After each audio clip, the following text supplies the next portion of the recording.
Boa noite, muito prazer. Meu nome é Crislane, eu sou do grupo 6 e hoje a gente vai falar sobre o Tribunal do Júri e as suas etapas.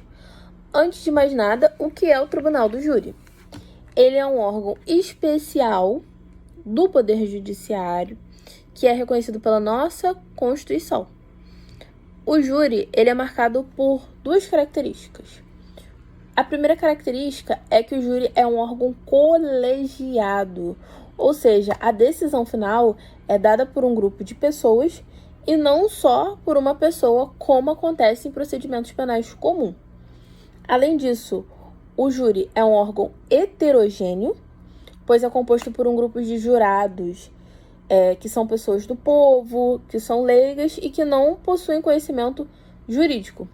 Além, óbvio, do juiz, que vai ser a autoridade responsável por presidir aquele julgamento.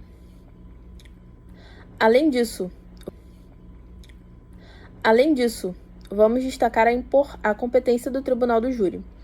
A competência do Tribunal do Júri, muito simples, ela reside na prática de crimes dolosos contra a vida, sejam eles tentados ou consumados. Exemplo disso, o homicídio, o induzimento, instigação ao auxílio ao suicídio, infanticídio e aborto. É importante a gente destacar que o latrocínio não é competência do Tribunal do Júri. Por que não é? De acordo com a súmula 603 do STF, a gente entende que o latrocínio é um crime de natureza patrimonial e não um crime doloso contra a vida. Logo, não vai ser julgado pelo Tribunal do Júri. Além disso, a gente tem que destacar as espécies de crimes dolosos. Por quê? Os crimes dolosos eles podem ser de dolo direto, quando há a intenção de matar, ou os crimes dolosos quando há o dolo eventual, quando a gente ele assume o risco de produzir o resultado morte. E por que essa diferenciação? Porque os crimes culposos são de competência do juiz singular. Dessa forma, se a gente está diante de um crime culposo, a alçada não vai ser o Tribunal do Júri, e sim o juiz comum. Isso é muito importante. A alçada não vai ser o Tribunal do Júri, e sim o juiz comum. Isso é muito importante. Além disso, antes da gente falar um pouquinho mais do procedimento do júri, é importante a gente esclarecer os princípios que norteiam o Tribunal do Júri. O primeiro deles é a plenitude da defesa, o segundo é o sigilo das votações, o terceiro é a soberania dos vereditos e o quarto é a competência para julgar crimes dolosos contra a vida, que a gente acabou de ver. No que tange à plenitude da defesa, o acusado ele vai poder produzir todas as provas necessárias em benefício da sua defesa, possuindo assim plenos deveres. Muito tranquilo. No que tange ao sigilo das votações, o voto dos jurados é tão sigiloso que ninguém tem acesso a essa decisão. Inclusive, os próprios jurados não podem comentar uns com os outros sobre a decisão individual que eles tiveram. Por fim, a gente tem a soberania dos vereditos, né? Que graças a esse princípio, nem mesmo os ministros do STF podem alterar o mérito da decisão dos jurados. Assim sendo, o veredito dos jurados sobre autoria e materialidade é incontestável, o que não impede, claro, das partes recorrerem da decisão dos jurados, até porque os jurados são pessoas como todas as outras e podem errar, né, de fato. Então, no entanto, né, óbvio, né, se o erro for muito grotesco e se em segunda instância os desembargadores entenderem, né, e se convencerem pelos fatos que a decisão é manifestamente contrária às provas que foram apresentadas nos autos, o feito retorna ao juízo de origem e o réu é julgado por um novo júri. E para finalizar, né? A gente tem o procedimento do júri, né? Que vai ser aprofundado mais à frente.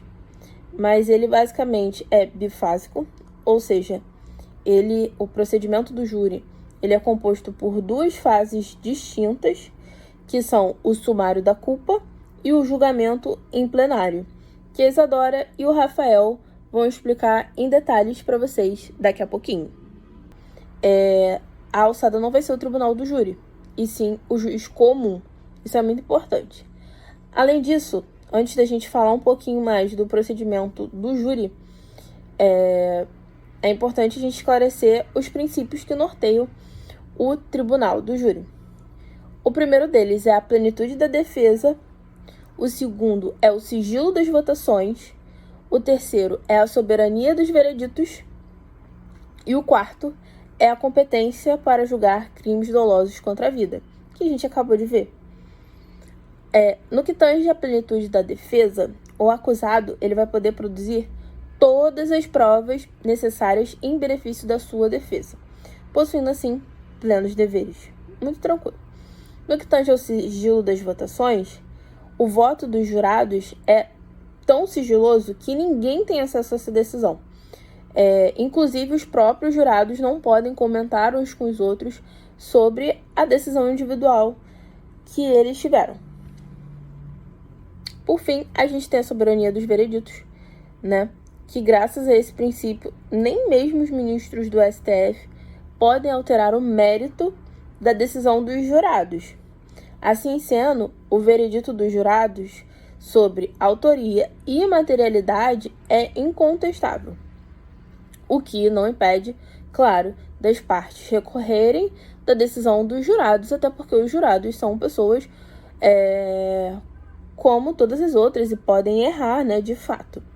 Então, no entanto, né, óbvio, né, se o erro for muito grotesco e se em segunda instância os desembargadores entenderem, né, e se convencerem pelos fatos que a decisão é manifestamente contrária às provas que foram apresentadas nos autos, o feito retorna ao juízo de origem e o réu é julgado por um novo júri. E para finalizar, né? A gente tem o procedimento do júri, né? Que vai ser aprofundado mais à frente. Mas ele basicamente é bifásico, ou seja, o procedimento do júri ele é composto por duas fases distintas, que são o sumário da culpa e o julgamento em plenário, que a Isadora e o Rafael vão explicar em detalhes para vocês daqui a pouquinho. Bom, continuando, eu vou tratar do procedimento do júri. Esse procedimento ele é bifásico. A primeira fase é conhecida como sumário da culpa, muito parecido com o procedimento comum, enquanto que a segunda fase é conhecida como o julgamento em plenário. O meu foco aqui vai ser tratar da primeira fase. Para começar do começo, assim que é cometido um crime doloso contra a vida, é instaurado o inquérito policial. Ali a gente vai analisar a materialidade do fato, a autoria do crime e, existindo provas suficientes, o MP vai oferecer a denúncia. Uma vez recebida a denúncia pelo juízo, aí a gente parte para o momento de citação. O réu, o acusado, vai ter 10 dias para responder essa citação. E a partir disso, o MP vai apresentar uma manifestação, que só depois dessa manifestação a gente vai ter a audiência de instrução. Ela é única, até porque existe a finalidade de ser um procedimento célere. Então, nessa audiência, já o juízo já pode preferir a sentença, a decisão, dependendo, ou ele vai ter o prazo de 10 dias para dar essa decisão por escrito. Essa decisão, ela pode ter basicamente 4 conteúdos. A primeira hipótese seria a decisão de pronúncia, temos a decisão de impronúncia, a absolvição sumária e a desclassificação do crime. Começando da decisão de pronúncia, ela está prevista no artigo 413 do CPP, onde diz: o juiz, fundamentadamente, pronunciará ao acusado se convencido da materialidade do fato e da existência de indícios suficientes de autoria ou de participação. Com a decisão de pronúncia, o juízo vai submeter o acusado ao julgamento pelo júri popular, pelos jurados. Nesse caso, não é necessário uma certeza dessa imputação, dessa dessa autoria do crime. É necessário provas que deem indícios suficientes para que esse acusado seja submetido ao julgamento, à análise do júri. Contra essa decisão vai caber o rese, o famoso recurso em sentido estrito. Isso está previsto no artigo 585. Caberá recurso, no sentido estrito, da decisão, despacho ou sentença que pronunciar o réu. Partindo para a decisão de impronúncia, ela está prevista no artigo 414 do CPP, onde diz: não se convencendo da materialidade do fato ou da existência de indícios suficientes de autoria ou participação, o juiz, fundamentadamente, impronunciará o réu. A impronúncia, ela vai fazer coisa julgada formal, não material. Então, vindo posteriormente novas provas, é possível que seja oferecida uma nova denúncia. O parágrafo único desse artigo diz que, enquanto não ocorrer a extinção da punibilidade, poderá ser formulada nova denúncia ou queixa se houver prova nova. E contra essa decisão, que vai se tratar de uma sentença, vai caber apelação, de acordo com o artigo 416 do CP. Partindo para a terceira hipótese, a gente tem a absolvição sumária, prevista no artigo 415 do CPP, que diz: o juiz, fundamentadamente, absolverá desde logo o acusado, quando provada a inexistência do fato, provado não ser ele o autor ou partícipe do fato, o fato não constituir infração penal, ou, por fim, demonstrada causa de isenção de pena ou de exclusão do crime. Nesse caso, é necessária certeza, porque é uma sentença de absolvição, uma sentença de mérito final. Então, é necessário, sim, uma certeza de que ou o acusado não é o autor do crime, ou ele não pode ser punido. Então, a gente entende que é proferida uma sentença que faz coisa julgada material e formal. O artigo 416 fala que, contra a sentença de impronúncia ou de absolvição sumária, caberá apelação. E, por fim, na minha parte aqui, a gente vai tratar da desclassificação do crime, que acontece quando? Ele está previsto no artigo 419 do CPP, que diz que quando o juiz se convencer em discórdia com a acusação da existência de crime diverso dos referidos no parágrafo 1º do artigo 74 do Código, e não for competente para o julgamento, remeterá os autos ao juiz que o seja. Isso que trata, basicamente, diz que, analisando as provas, se o juiz entender que não se trata de crime doloso contra a vida, ele vai remeter, não vai mais ser competência do tribunal do júri, e aí ele vai remeter para o juiz competente, seja ele qual for. Ou seja, desclassificando o crime como um crime doloso contra a vida, mudando a competência e remetendo ao juiz competente.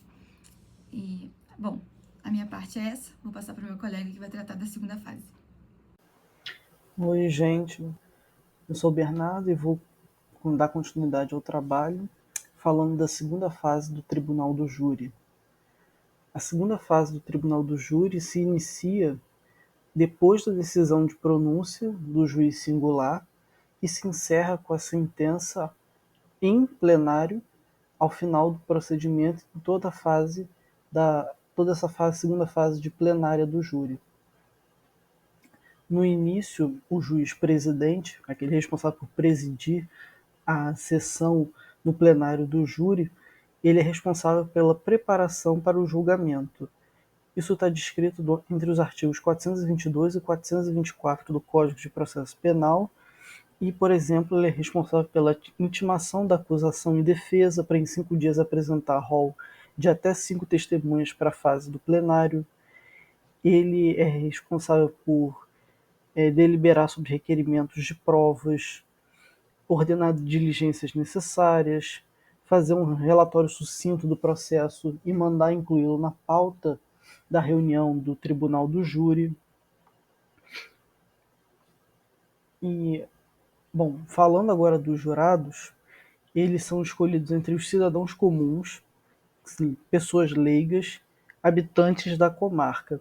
A previsão do alistamento dos jurados encontra ali entre os artigos 425 e 426 do Código de Processo Penal, em que determina o quantitativo de pessoas que serão alistadas dependendo da quantidade de habitantes existente na comarca.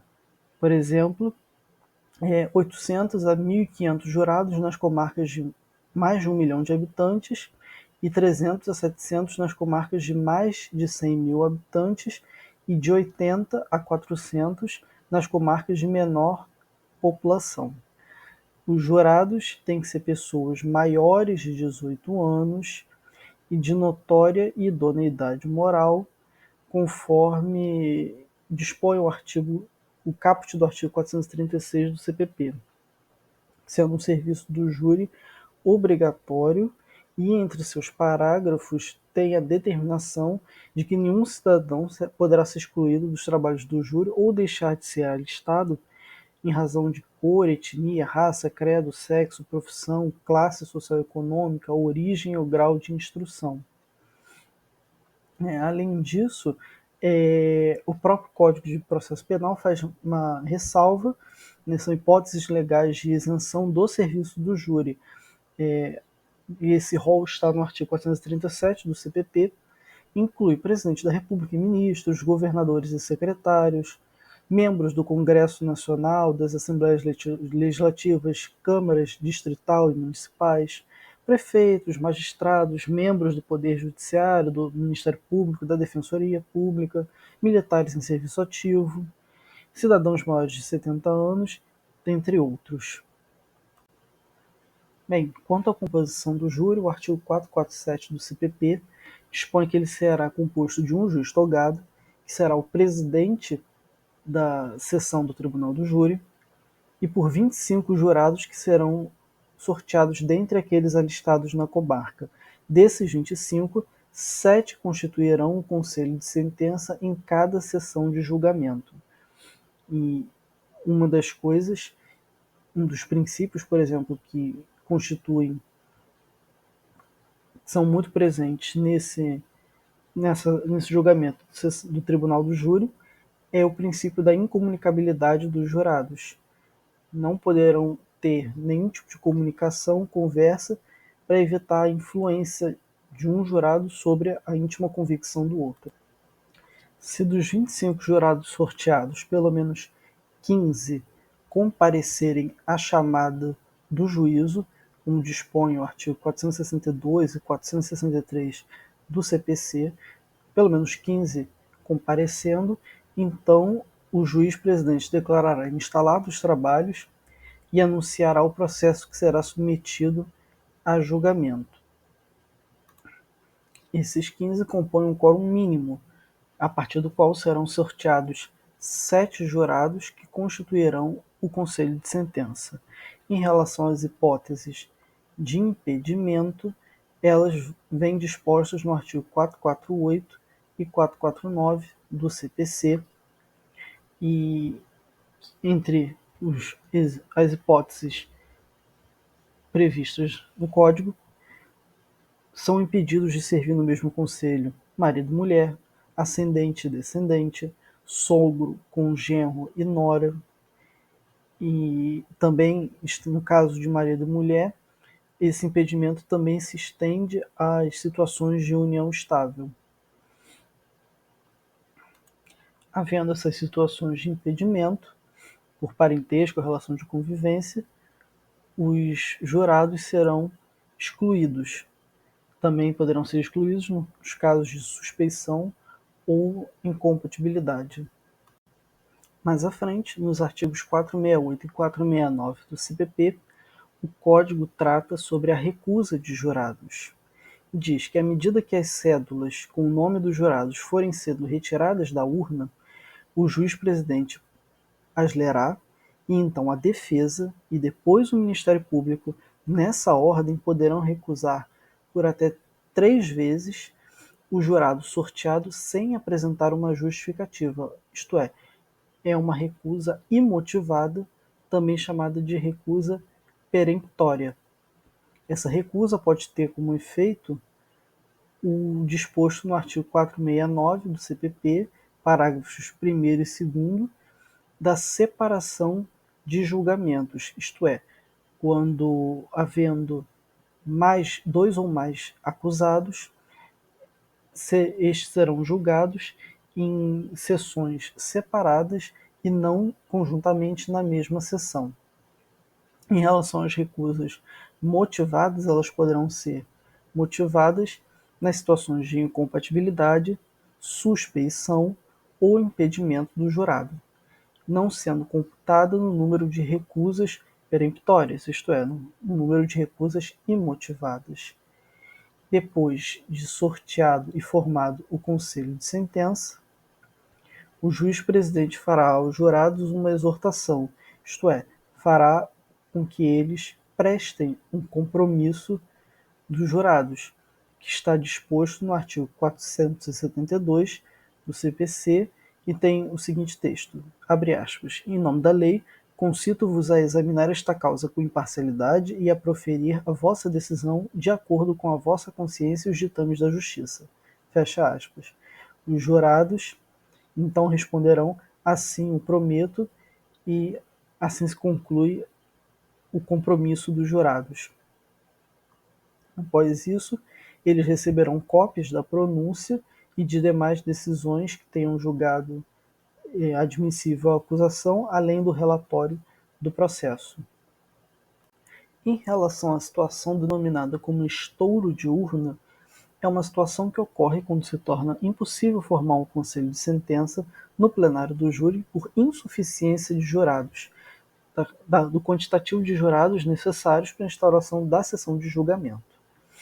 É o caso em que, após a recusa dos defensores e do MP, os jurados restantes formam um número menor do que 7, por exemplo, 6 jurados. Como o mínimo para a formação do conselho de sentença são 7 jurados, considera-se então ocorrida a situação do estouro de urna. Um exemplo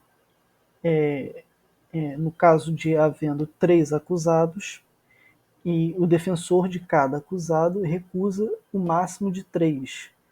Então, com um quórum mínimo de 15 jurados para o sorteio dos 7 que comporão o conselho de sentença, 15 menos 9 recusados, 3 de cada defensor de cada acusado, teria-se uma situação de 6 jurados restantes.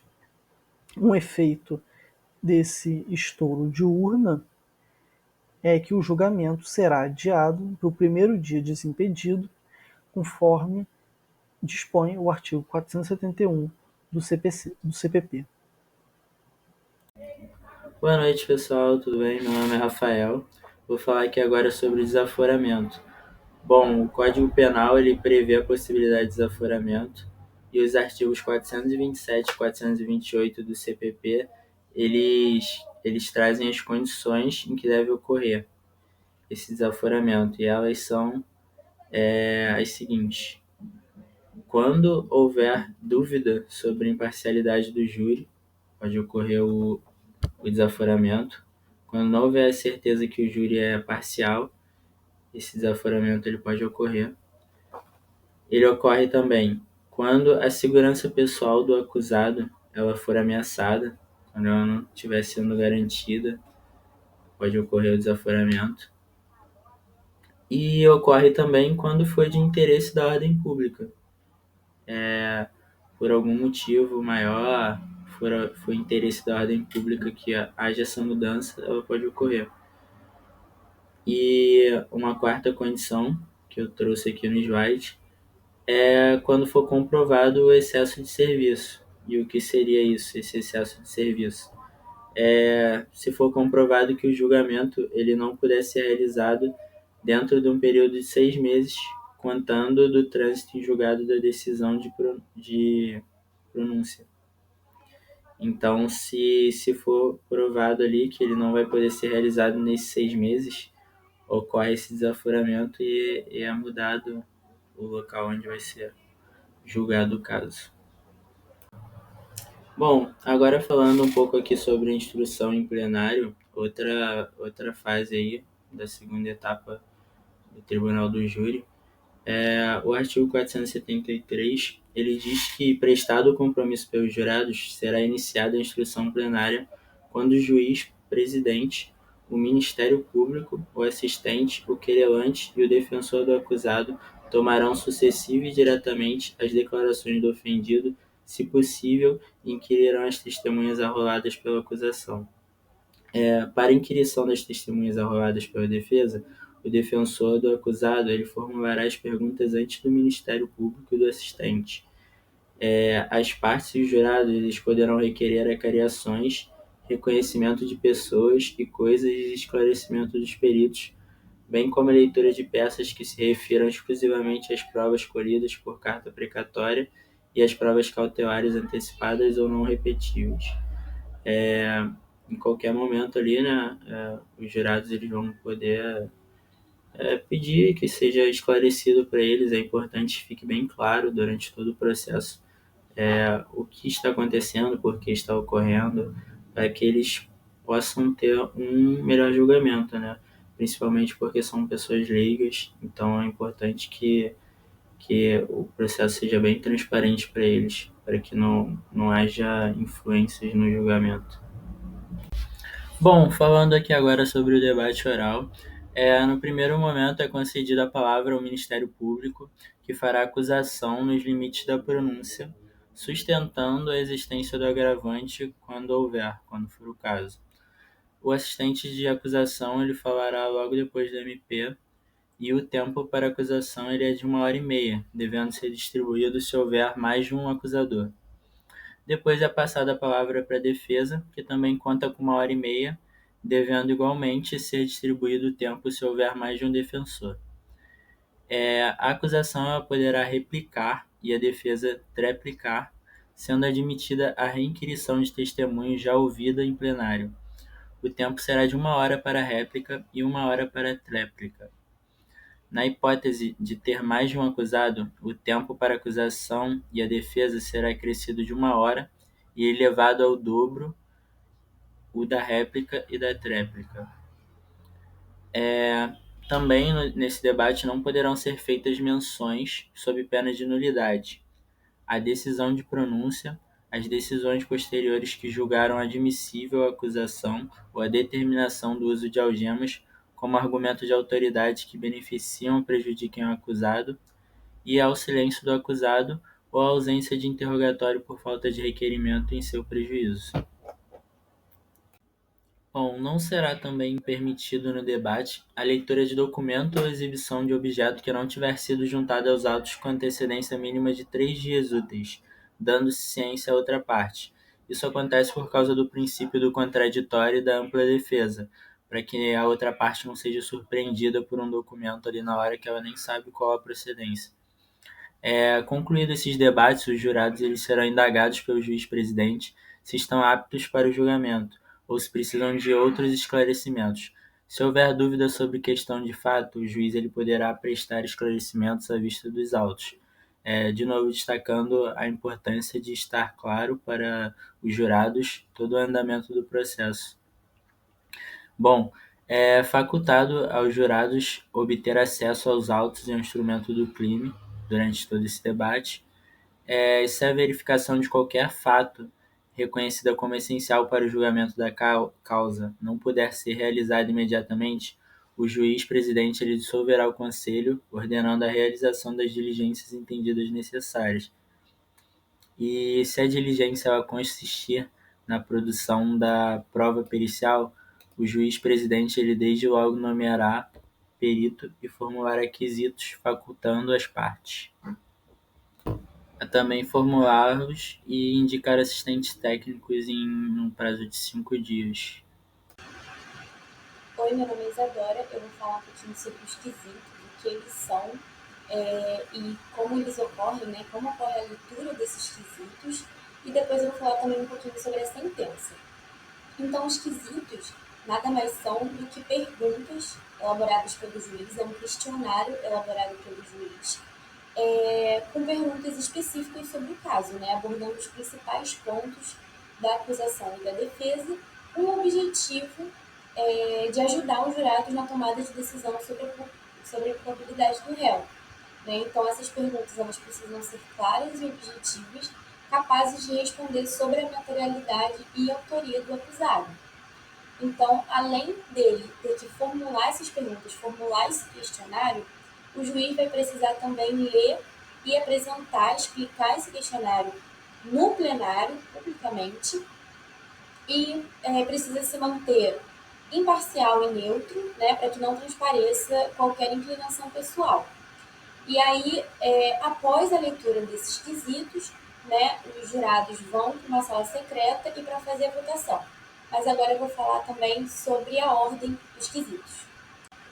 Então, sobre a ordem dos quesitos. Antes de eu começar a explicar, é importante eu falar também que, às vezes, o réu pode estar respondendo por mais de um crime, ou que mais de um réu, vários acusados podem estar respondendo por um crime ou mais de um crime. Então, essas perguntas vão ser importantes para delimitar o que cada um cometeu, ou se de fato cometeu.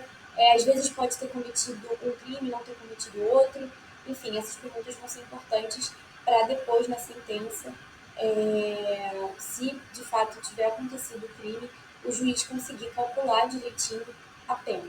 Então, a primeira pergunta a ser feita bem nessa ordem, tem uma ordem específica, é sobre a materialidade do fato. Então, se o crime de fato aconteceu, se o crime descrito na acusação aconteceu. A segunda pergunta é sobre a autoria ou participação, ou seja, se o acusado cometeu o crime, se ele participou daquele crime de alguma forma. E o terceiro quesito é da absolvição genérica, que vai ser um quesito bem direto, para perguntar se o júri vai absolver ou não o réu. E aí temos os quesitos de diminuição da pena e quesito de qualificadora, que vão ser quesitos decorrentes da afirmação da última pergunta, se o júri está considerando, então, o réu culpado até aqui. E aí eles vão observar sobre esse quesito da diminuição da pena, ou seja, se a causa de diminuição da pena alegada pela defesa, as perguntas às eventuais minorantes precisam ser feitas uma para cada causa de diminuição. E também o quesito da qualificadora, né? Se existem fatores que possam aumentar ou diminuir a pena. Sobre a votação. Depois que o juiz explica, lê o questionário no plenário, os jurados vão ser encaminhados para a sala secreta. E a sala secreta vai conter o juiz, os jurados, o Ministério Público, o defensor, escrivão, oficial de justiça, querelante e assistente. Na sala secreta, eles vão deliberar, né, e votar em cada quesito de forma individual e secreta. Importante falar aqui também que, se tiver um concurso de pessoas, mais de um réu, algumas perguntas precisam ser individualizadas, precisam acontecer para cada réu. As respostas vão ser dadas em sim ou não, e as decisões são tomadas por maioria simples, 4 votos. Então, se 3 jurados responderem negativamente os quesitos de materialidade, autoria ou participação, o réu vai ser absolvido. Ou seja, se 3 jurados entenderem que o crime não ocorreu, na pergunta de materialidade, se eles entenderem que o crime não ocorreu, ou se o crime ocorreu, aquele réu não participou, não foi autor do crime, ele é absolvido, tá? O réu vai ser absolvido. Agora, se 3 jurados entenderem que houve o crime e o réu participou do crime, cometeu o crime, ele vai ser condenado. E agora sobre a sentença. Ela vai ser o ato final do julgamento, onde o juiz-presidente vai proclamar a decisão tomada pelos jurados. Então, aqui ele vai declarar se o réu é inocente ou culpado, de acordo com a votação, obviamente. A sentença ela vai ser dividida, então, em 2 etapas. A proclamação, que vai ser justamente isso que eu expliquei. Ele vai declarar, de acordo com a votação dos jurados, se o réu vai ser culpado ou inocente, e, se culpado, a aplicação da pena. Uma observação importante é que a sentença cabe recurso pela defesa, então a defesa pode apelar da sentença, e o Ministério Público pode recorrer em caso de absolvição ou para questionar aspectos específicos da decisão. Então, a proclamação do veredito, né, ele tem 2 caminhos. Então, se o réu for inocentado, se ele for absolvido, a sentença que for lida em plenário, ela vai encerrar a sessão de instrução e julgamento. Então, se ele for absolvido, alguns efeitos imediatos vão acontecer, né? Obviamente, a elaboração da sentença, explicando o porquê da absolvição, né, a partir dos fundamentos, com base nas respostas aos questionários feitos para o júri, a transcrição da sentença nos autos do processo, ficando registrado oficialmente a absolvição do réu, a publicação da sentença e notificação das partes, comunicação das autoridades, se for necessário, enfim, se o réu estiver preso e tudo mais, a libertação do réu e a reintegração dos direitos, né, que vai ser a reintegração plena dos direitos civis do réu, onde ele não vai mais poder responder por esse crime e ser tratado como culpado. E o outro caminho, né, é se o réu for culpado ou condenado. O juiz, então, vai elaborar a sentença a partir da votação, fixando a pena, né? Como que o juiz vai fazer essa fixação da pena? Ele vai fazer de acordo com os critérios estabelecidos, obviamente, no Código Penal e nas leis específicas, considerando as circunstâncias atenuantes e agravantes. Então, o que vão ser as circunstâncias atenuantes? São os fatores que podem reduzir a pena e as agravantes, as que podem aumentar a pena. E aí ele vai fazer esse cálculo a partir da dosimetria da pena. Como? Ele vai pegar a pena base, de acordo com as leis e de acordo com o código, vai adicionar as atenuantes e agravantes, causa de diminuição e causa de aumento. E aí, assim, ele vai ter a pena definitiva, né, que vai ser o tempo que o réu vai precisar cumprir diante do crime que cometeu. Olá, gente, eu sou o Tyler. Meus colegas falaram previamente para vocês um pouco acerca do Tribunal do Júri, as etapas do Tribunal do Júri. E eu vou falar um pouco para vocês sobre a soberania dos vereditos e as discussões acerca do tema. A Constituição Federal ainda prevê o Instituto do Tribunal do Júri como competente para julgar os crimes dolosos contra a vida. E esse tribunal ele é composto por um juiz-presidente e 25 jurados, dos quais 7 desses 25 jurados são sorteados para compor o conselho de sentença e que tem o encargo de afirmar ou negar a existência do fato criminoso que é atribuído à pessoa que está sendo julgada. Assim, ele permite que o acusado seja julgado pelos seus pares, assegurando a participação direta popular em julgamentos proferidos pelo Poder Judiciário. E como princípio norteador do júri, do Tribunal do Júri, a Constituição traz a plenitude da defesa, o sigilo das votações e a soberania dos vereditos, da qual a gente vai discutir ao longo dos slides e dessa apresentação. E esse último, que é a soberania dos vereditos, protege a decisão dos jurados. A soberania do júri, dos vereditos, decorre de um caráter democrático, especialmente da fundamentação e da garantia política que o Tribunal do Júri representa para a sociedade, ao permitir que esse exerça um direito social, coletivo, de julgar um réu acusado de uma prática de um crime doloso contra a vida. E aí a gente entende, então, com isso, que o júri ele é soberano em suas decisões, o que significa dizer que a sua escolha, em regra, é o veredito final, e a sua independência também, já que ele é alheio a interferências externas. E aí, como eu coloquei no slide, a soberania dos vereditos no júri ele é um conceito crucial no sistema jurídico, especialmente em julgamentos criminais, e refere-se à independência e à autoridade dos vereditos proferidos pelos jurados, que são considerados finais e inquestionáveis desde que, claro, observadas as normas processuais. E além disso, é importante ressaltar que, ao contrário das decisões judiciais proferidas pelos juízes, que tem que ser fundamentada, que tem que ser explicada nos mínimos detalhes, as decisões judiciais proferidas pelo júri, elas não precisam ser fundamentadas ou explicadas em mínimos detalhes, sendo sua autoridade baseada sendo baseada no consenso do grupo de jurados, ou seja, por sua maioria ou pela totalidade dos jurados. Agora, quanto às suas bases legais, esse princípio ele encontra-se respaldado em diversas legislações, incluindo a Constituição Federal e algumas leis específicas que garantem a autonomia e a imutabilidade dos vereditos judiciais, e é fundamental para garantir a autoridade dos tribunais e a confiança da sociedade no sistema legal.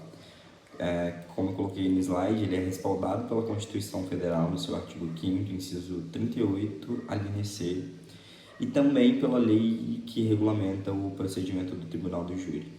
E essa lei também vai reafirmar a independência e a soberania dos vereditos e as decisões judiciais proferidas por esse órgão. Agora eu vou falar um pouco sobre os requisitos necessários para garantir a soberania dos vereditos no Tribunal do Júri, sendo eles a composição imparcial, a independência dos jurados, a transparência no processo, a orientação jurídica adequada, a deliberação livre e secreta e o veredito por maioria, sendo estes alguns requisitos essenciais para assegurar que as decisões dos jurados sejam cumpridas e respeitadas. Sobre a composição imparcial, a soberania dos vereditos começa com a composição imparcial. Então, os jurados eles são selecionados aleatoriamente a partir de uma lista fornecida pelo Tribunal de Justiça. Isso garante que o júri seja uma amostra representativa da sociedade e da comunidade, sem qualquer tipo de parcialidade. E para ser jurada, a pessoa deve necessariamente ser maior de 18 anos e não ter antecedentes criminais. E esses critérios ajudam a assegurar que os jurados possam tomar decisões justas e imparciais. Já em relação à independência dos jurados, a independência dos jurados é crucial, porque eles devem estar livres de qualquer tipo de pressão externa, seja de natureza política, econômica ou social. E, além disso, os jurados eles não podem ter nenhum tipo de vínculo com nenhuma das partes envolvidas no processo, seja a pessoa sendo acusada, seja a vítima. Ou seja, não pode ser familiar, não pode ser amigo e nem ter qualquer tipo de vínculo próximo de nenhuma das partes. E, além disso, é garantida a confidencialidade das deliberações para que os jurados eles possam decidir e tomar suas decisões sem qualquer tipo de medo, de represália ou de repercussão em relação ao Tribunal do Júri. O terceiro requisito é a transparência no processo. A transparência no processo ele é outro requisito fundamental para que os procedimentos dos julgamentos possam ser claros e públicos, permitindo que todos possam acompanhar o desenrolar do processo e também para que o direito do contraditório e da ampla defesa possa ser assegurado. Além disso, a apresentação das provas deve ser feita de maneira objetiva, evitando qualquer tipo de manipulação e garantindo que os jurados tenham acesso a todas as informações necessárias para tomar a sua decisão. Outro requisito é a orientação jurídica adequada. Os jurados eles são cidadãos comuns, sem nenhuma formação jurídica, inclusive isso é uma questão de discussão acerca do Tribunal do Júri, que a gente vai discutir posteriormente. E o juiz, basicamente, esse requisito diz que o juiz ele deve explicar de forma clara os conceitos legais relevantes para o caso e as leis aplicáveis, garantindo que os jurados eles compreendam suas responsabilidades e o que devem considerar ou não considerar ao fazer suas deliberações. E essa orientação ela ajuda os jurados a tomar decisões informadas e fundamentadas na lei, apesar deles não precisarem fundamentar e explicar detalhadamente suas decisões, como dito no primeiro slide. Outro requisito é a deliberação livre e secreta, ou seja, a deliberação dos jurados ela deve ser livre e secreta. Isso significa dizer que as discussões entre os jurados são sigilosas, protegendo de influências externas e permitindo que eles possam debater livremente as evidências e os argumentos apresentados, tanto pela defesa quanto pela acusação no julgamento. E a decisão ela deve ser tomada com base nas provas e nos testemunhos, sem qualquer tipo de interferência ou pressão externa. E, por exemplo, quando tem um tribunal do júri que leva mais de um dia, os jurados eles ficam, por exemplo, num hotel reservado para eles, em um andar do hotel reservado apenas para eles, para que eles não possam ter nenhum tipo de interferência externa e que possa prejudicar a soberania dos vereditos. Outro requisito, como dito também anteriormente, já no primeiro slide, é o veredito por maioria. Então, são escolhidos 25 jurados, entre esses 25 são 7 jurados sorteados para deliberarem, para formarem conselho de sentença. E no Brasil, o veredito ele é decidido por maioria simples, ou seja, pelo menos 4 dos 7 jurados devem concordar, devem decidir pela acusação ou pela inocência da pessoa sendo julgada, e esse sistema garante que a decisão seja tomada por uma maioria do grupo, refletindo em uma opinião coletiva, e a decisão da maioria ela deve ser respeitada mesmo que não seja unânime, pois basicamente ela representa a visão predominante dos jurados. E por último, o respeito ao veredito, que é que é o mais essencial para a soberania dos vereditos, digamos assim. E os vereditos eles são definitivos e não podem ser revisados no mérito, ou seja, o conteúdo da decisão ele não pode ser modificado por uma apelação ou por um grau superior.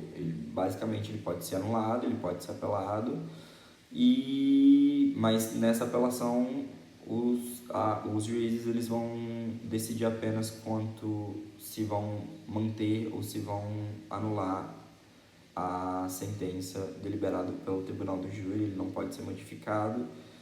E o sistema judicial ele deve reconhecer e acatar a autoridade do veredito, garantindo que a decisão dos jurados seja implementada.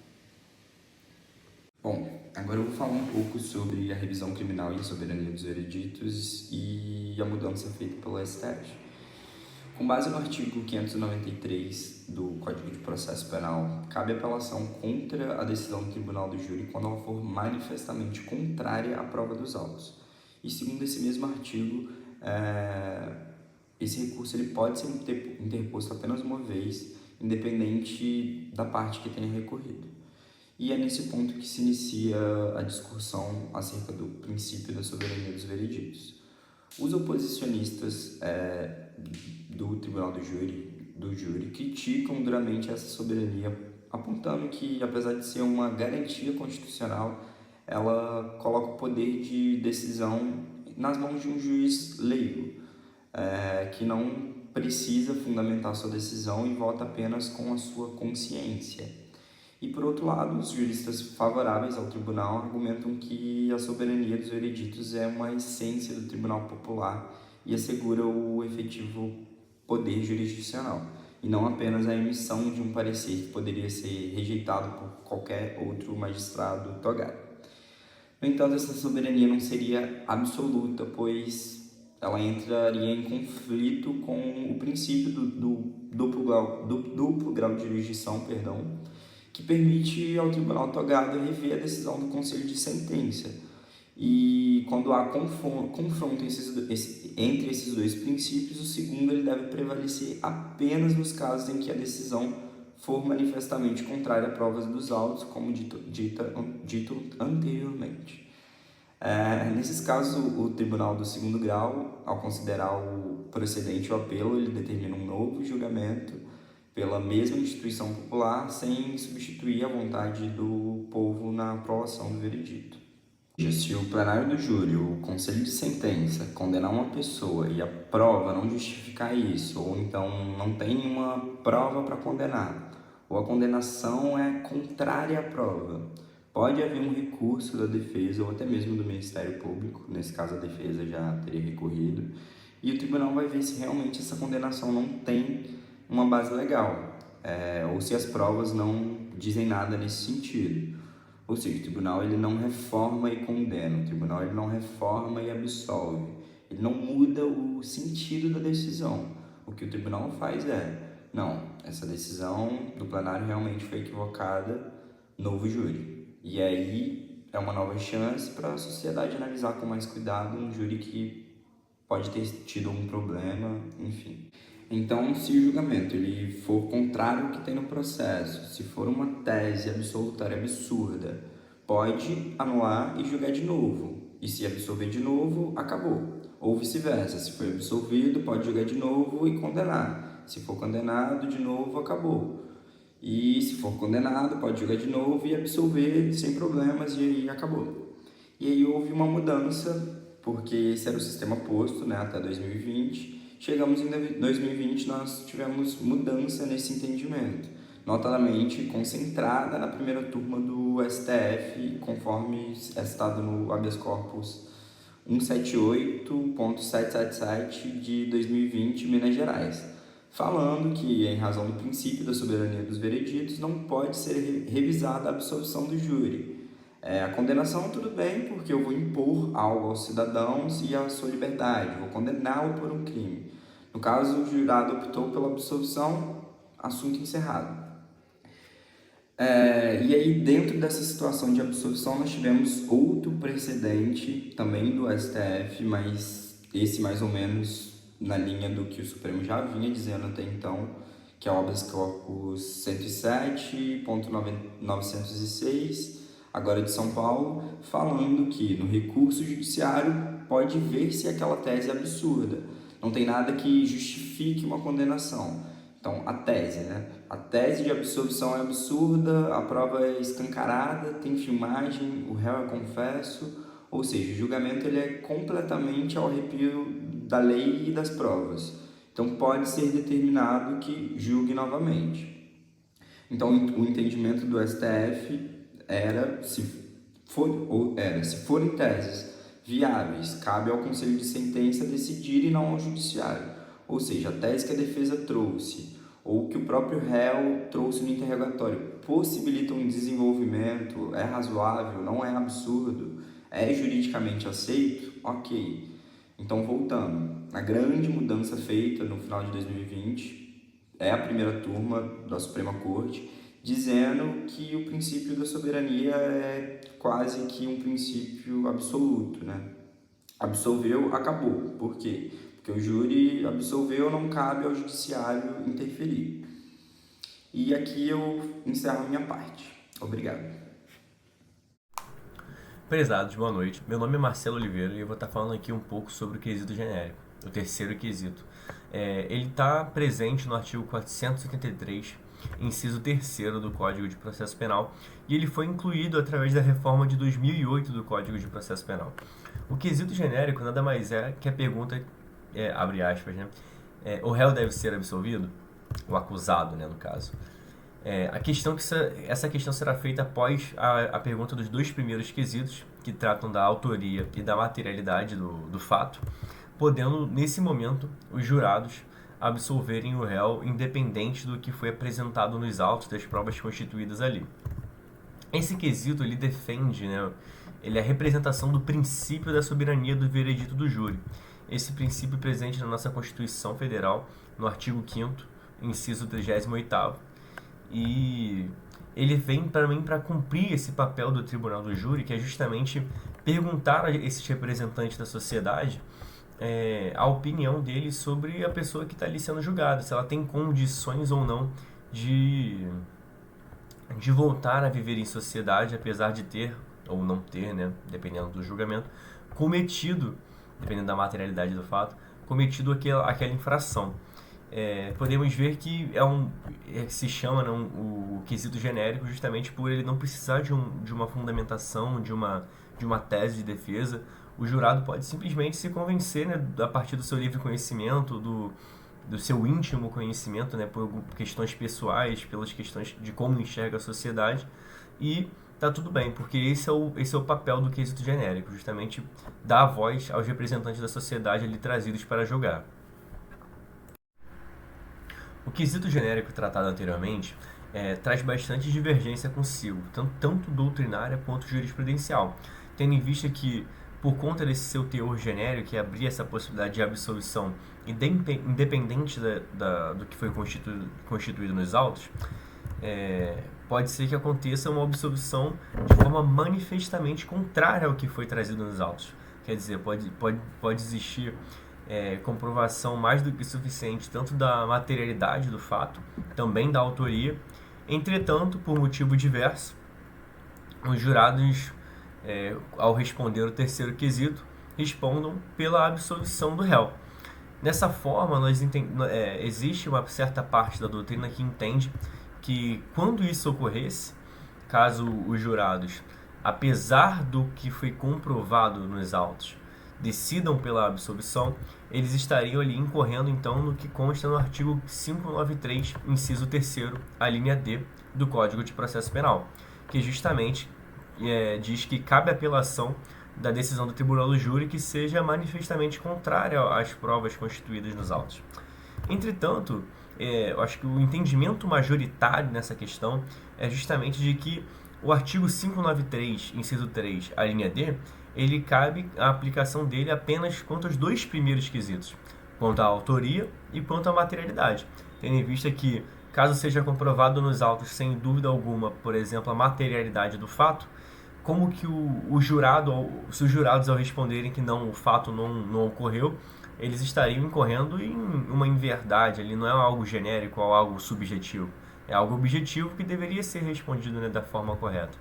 Entretanto, a doutrina majoritária, né, tendo em vista que não existe um consenso nessa questão, entende que, quanto ao terceiro quesito, o quesito genérico, não se aplicaria o que se encontra disposto no artigo 593, inciso 3, a linha D do Código de Processo Penal. Justamente porque o quesito ele foi incluído na reforma de 2008, né, entende essa parte da doutrina, para que se dê essa liberalidade aos jurados, para que faça-se cumprir justamente o princípio constitucional que consta no artigo 5º da Constituição, inciso 38º, que é a soberania do veredito do júri. E caso essa parte da doutrina entende que, caso fosse possível apenas refazer o julgamento, tendo em vista a absolvição por conta do quesito genérico, estaríamos incorrendo aí justamente no desrespeito a esse princípio constitucional. Essa divergência tratada anteriormente é tão relevante no nosso ordenamento jurídico que, no momento, esse tema ele se encontra afetado pelo STF na forma do tema 1087, que trata, né, abre aspas, da possibilidade do Tribunal de Segundo Grau, diante da soberania dos vereditos do Tribunal do Júri, determinar a realização de novo júri em julgamento de recurso interposto contra a absolvição assentada no quesito genérico, antes suposta contrariedade dos fatos. É justamente a situação que tratamos anteriormente, e o STF agora discute se será possível ou não, né, a partir do julgamento, a interposição de uma apelação quanto à decisão do Tribunal de Júri pautada no quesito genérico. Parte da doutrina e também fundamentação do MP no caso afetado, né, no recurso afetado, que é o recurso extraordinário com agravo interno número 1.225.185, entendem que a permissibilidade de que o quesito genérico seja usado dessa forma, de forma contrária, né, o que consta nos autos, abriria a possibilidade para que teses de defesa não mais aceitas pelo nosso ordenamento jurídico fossem utilizadas e, caso elas fossem suficientes para convencer os jurados, elas estariam ainda prevalecendo em nosso ordenamento, né?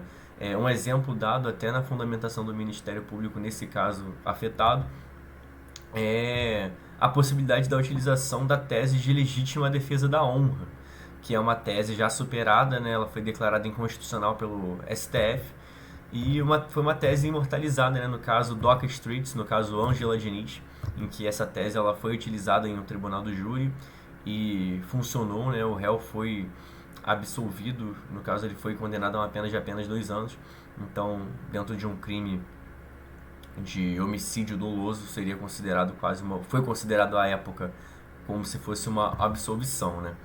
E no outro lado, no lado das pessoas que defendem a possibilidade, justamente defendem que o quesito genérico ele representa, né, a questão do livre convencimento do júri, representa a liberalidade presente na Constituição, né, que o Constituinte pregou ali como um princípio que deveria ser seguido, e que não cabe esse argumento de que algumas exceções, algumas defesas que não deveriam ser mais possíveis fossem suficientes para invalidar todo um instituto como o da soberania do veredito do júri, apenas por essa possibilidade, né, talvez remota, de aplicação de uma tese que não mais poderia ser utilizada em nosso ordenamento jurídico. Por fim, eu acho muito enriquecedor também trazer uma pesquisa realizada pelo Grupo de Atuação Estratégica das Defensorias Públicas Estaduais e Distrital dos Tribunais Superiores, em que eles pegaram todos os julgados, né, do Tribunal do Júri em 2019 e fizeram um recorte, né, foram apurados mais de 50 mil processos, né, julgados, e foram separados 248. Esses 248 se tratam de casos em que tiveram, né, a decisão reformada com base no artigo 593, inciso 3, a linha D do CPP, justamente por terem sido, né, o julgado se deu por conta do quesito genérico tratado anteriormente, em uma situação em que a decisão pautada no quesito genérico se encontrava em contrariedade manifesta, né, com as provas constituídas nos autos. Essa pesquisa ela também teve uma análise qualitativa, o que torna ela mais interessante ainda, que foram analisadas dentro desses 248, né, casos separados, quais foram as teses que foram mais utilizadas ou que sequer foram utilizadas para que dentro do quesito genérico para a absolvição do réu, né, em contrariedade às provas constituídas. É muito interessante de se ver, eu vou deixar o quadro aqui nesse slide, então vocês provavelmente também estão vendo isso agora, que a ideia é que a doutrina, a parte da doutrina que fala que deveria ser aplicável o 593 para a reforma da decisão do Tribunal do Júri com base do quesito genérico, que falam que possivelmente seriam utilizadas teses não mais aceitas no ordenamento, mas que ainda teriam o condão, né, de convencimento para o júri, são uma minoria, né? Podemos ver que o fator mais predominante são justamente uma decisão pautada em tese alguma, justamente o livre conhecimento, o íntimo convencimento, né, dos jurados, seja por uma experiência própria, por a sua visão de vida, pelo que entende ser positivo para a sociedade, ou até como outras teses de defesa que também aparentam aí, né, como legítima defesa, essa não da honra, né, como tratado anteriormente, a legítima defesa da honra, ela aparece no estudo também, apenas um caso dentro desses 248 que foram parte desse recorte, né, feito pelo grupo de pesquisa. Então é muito interessante para vermos a relevância, né, real do que é apontado por parte da doutrina que tem essa vontade de afastar essa liberalidade do quesito genérico. E também podemos enxergar, né, agora com dados também, não só um achismo pautado no que cada um acha certo ou não, que podemos entender que o quesito genérico ele é muito bem utilizado, né? Ele representa a vontade da sociedade, ele está ali para fazer cumprir o que consta no artigo 5º, inciso 38º da nossa Constituição. E para sabermos, né, a continuação dessa discussão, a gente vai ter que aguardar o STF se pronunciar de forma definitiva sobre essa situação. E aí sim já teremos o que estará valendo, né, dali para frente no nosso ordenamento jurídico. É isso, minha apresentação sobre o quesito genérico. Espero que tenham aprendido algo novo e muito obrigado.